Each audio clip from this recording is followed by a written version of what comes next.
Jungle.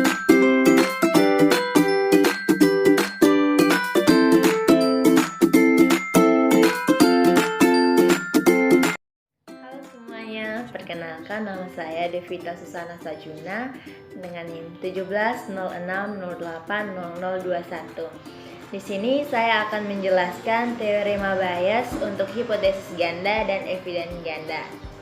Langsung saja dalam contoh soalnya.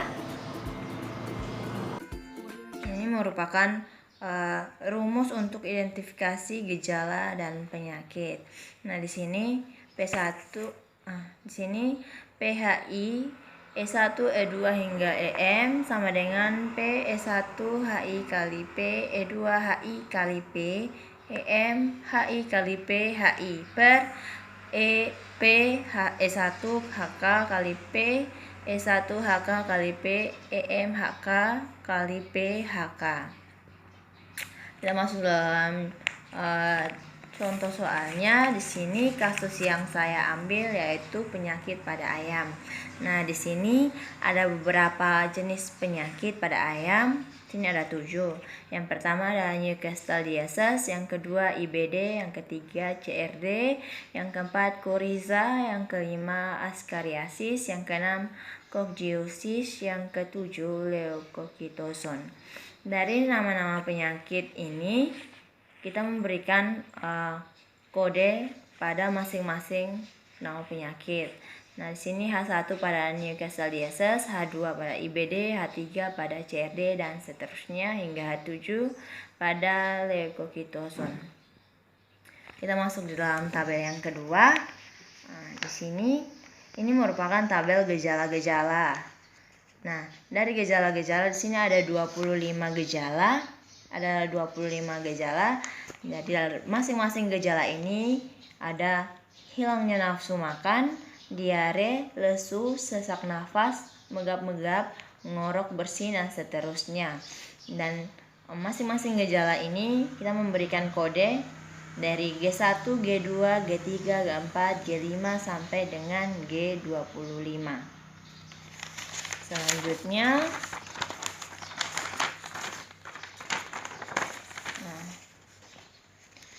sini ada tabel yang ketiga.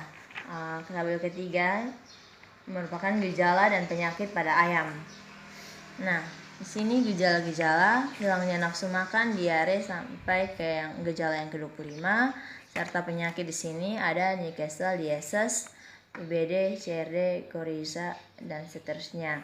Nah, di sini saya memberikan centang-centang pada penyakit yang menimbulkan gejala-gejala seperti Newcastle-Disease ini menimbulkan gejala hilangnya nafsu makan, diare, lesu, sesak nafas, megap-megap, ngorok dan seterusnya. Selanjutnya juga begitu, seperti penyakit pada IBD ini juga menimbulkan gejala yang sama, ada hilangnya nafsu makan, diare, lesu, sesak nafas dan seterusnya. Sama juga dengan CRD, Coryza, Ascariasis juga di sini menimbulkan gejala diare dan seterusnya. Di sini ada mencret lendir juga, selaput lendir pucat dan pertumbuhannya terhambat.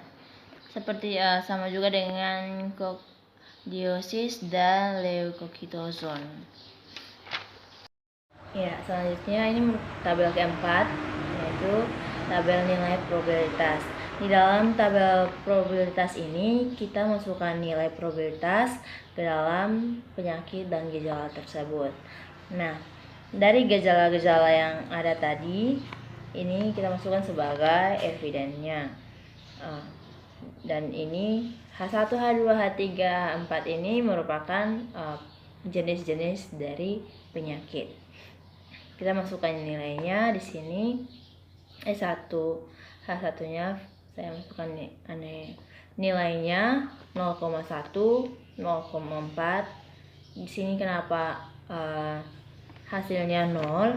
Karena dari penyakit H3 ini tidak menimbulkan gejala apa-apa. Kita bisa lihat lagi di yang tadi ini ya.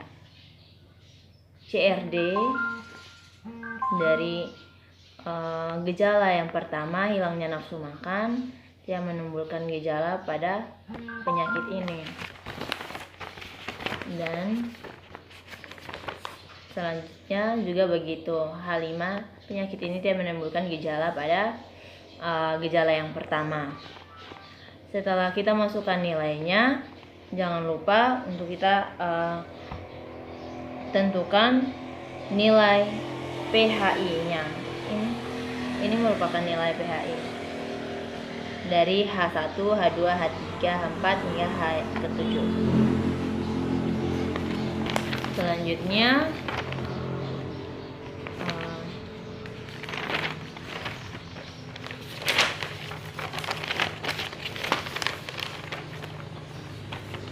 Selanjutnya kita masuk dalam penentuan penyakit dengan metode Bayes. Langkah yang pertama, identifikasi gejala dan penyakit. Misalnya, ayah memiliki gejala 1. Hilangnya nafsu makan, 2. Diare, yang ketiga lesu. Maka dari eviden yang tercatat adalah E1, E2, dan E3 dengan hipotesis yang berjumlah 3, yaitu H1, H2, H3. Yang tadi ini merupakan langkah yang pertama. Kita masuk dalam langkah yang kedua, yaitu menguraikan rumus berdasarkan hasil identifikasi gejala dan penyakit. Seperti yang sudah saya katakan tadi dalam rumus yang jelaskan yang rumus yang pertama ini tadi, ya.